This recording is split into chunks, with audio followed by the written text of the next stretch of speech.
నా పేరు రాజు, మద్దూరు మండల్, కొడంగల్ కాన్స్టిట్యూన్సీ. నేను 4 ఎకరాలు వేసిన సార్. 4 ఎకరాలు వేస్తే మొత్తము నీళ్ళు లేక ఇట్లా సగం ఎండిపోయింది.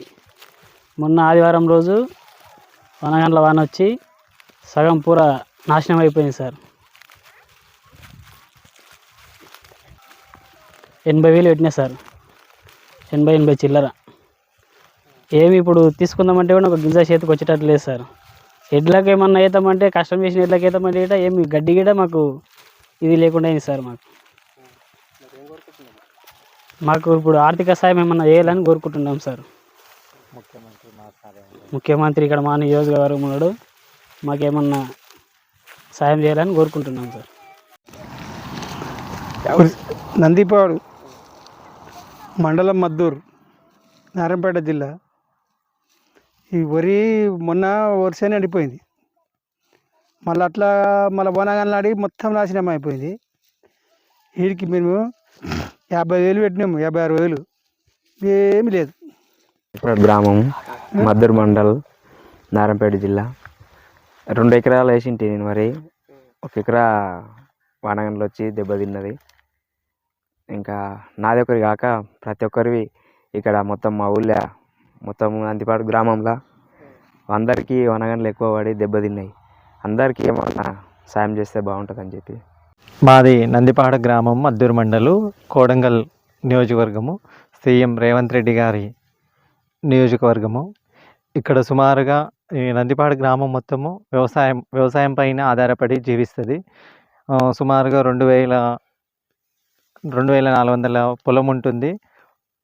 వీళ్ళందరూ బోర్ల పైన ఆధారపడి వర్షాధార వర్షాల మీద ఆధారపడి బ్రతికే జీవనం కొనసాగిస్తుంటారు.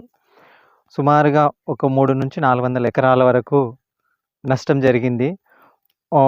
నీళ్లు లేక ఏం లేక సగం ఎండిపోతే ఉన్న ఒక మెతుకు గంజలవా అన్నట్టుగా మళ్ళీ అది మొన్న వనగండ్ల వాన పడి ఉన్న పంట కూడా, చేతికొచ్చిన పంట కూడా మొత్తము నేలపాలయ్యింది. ఈ విషాదకరమైన దృశ్యాన్ని చూస్తుంటే రైతులు చేతికొచ్చిన పంట పోయిందని కొందరు అప్పుల పాలయ్యి, పెట్టుబడి పెట్టి అప్పుల పాలయ్యి, ఇట్లు రైతు బంధు రాక, ఇటు పంట నష్టం జరుగుతుంటే కూడా ప్రభుత్వము స్పందించకపోవడం వల్ల ఈ ప్రభుత్వము నిమ్మకు నీరెత్తినట్టుగా ఉంది. దీనిపైన దేశానికి రైతే వెన్నుముక్క అని అంటారు. గ్రామానికి దేశానికి పట్టుకొమ్మలు పల్లెలు అని అంటారు. ఆ పల్లెకు వెన్నుముక్క రైతు. ఆ రైతు ఈరోజు రోదన పెడుతూ ఉంటే ప్రభుత్వాలు ఏం చేస్తున్నాయంటే ఏం చేతగానితనంగా నిమ్మకు నీరెత్తినట్టుగా ప్రవర్తిస్తున్నాయి. రైతు అనేవాడు బాగుంటేనే ఈరోజు మన నోటి దాకా మనకు 4 మెతుకులు వస్తాయి.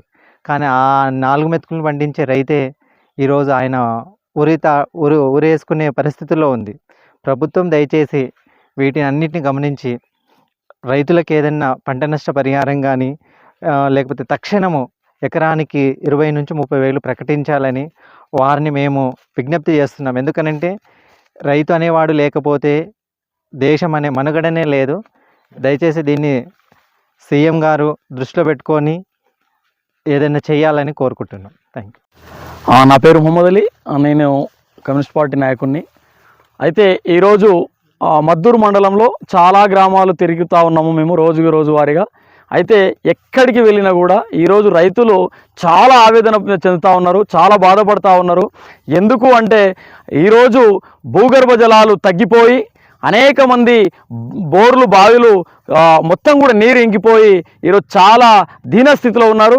వరి పంటలు వేసుకున్నటువంటి రైతులందరూ కూడా ఈరోజు కంటతడి పెట్టి బోరును విలవిలుస్తున్నటువంటి నేపథ్యం. అయితే ప్రతి గ్రామంలో కూడా ఇదే పరిస్థితి ఉన్నది. చాలా గ్రామాల్లో కూడా ఈరోజు పంటలు ఎండిపోయి పెట్టినటువంటి పెట్టుబడి కూడా ఈరోజు రాలేనటువంటి పరిస్థితి.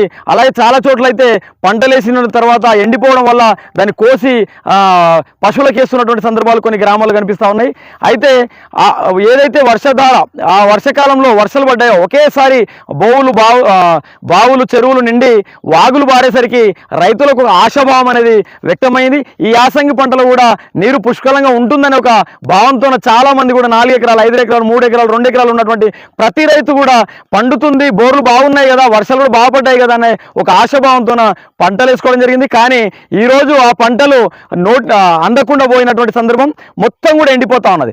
అది అలాగే ఉంటే నందిపాడు దోరేపల్లి ఈ ప్రాంతంలో మొన్ననే ఒక వడగళ్ల వర్షం వచ్చింది. అకాలంగా వడగళ్ల వర్షం రావడం వల్ల అసలు చూస్తున్నాం ఈరోజు ఇక్కడ వచ్చినా కానీ చూసుకున్నట్లయితే అసలు వాళ్ళందరూ కూడా చాలా బాధపడతా ఉన్నారు.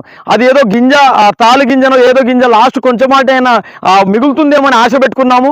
అయినా అది కూడా మిగలకుండా ఈరోజు భూమి మట్టంగా పారబోసినట్టు అయిపోయింది అని చెప్పేసి చాలా ఆవేదన చెందుతున్నారు. కాబట్టి వెంటనే మండల అధికారులు, జిల్లా అధికారులు ఎవరైతే ఉన్నారో వ్యవసాయ అధికారులు గ్రామాన తిరిగి సర్వే చేయాలి. ఈ పంట నష్టపోయినటువంటి వారి యొక్క లిస్టుని తీసి ప్రభుత్వానికి అందజేయాలి. ప్రభుత్వం కూడా తక్షణమే ఈ రైతులకు సహాయ సహకారాలు అందించాలి. వెంటనే పంట నష్టానికి వాళ్లకు ప్రకటించి వాళ్ళని ఆదుకోవాలని చెప్పేసి ఈ సందర్భంగా మేము కోరుతా ఉన్నాం.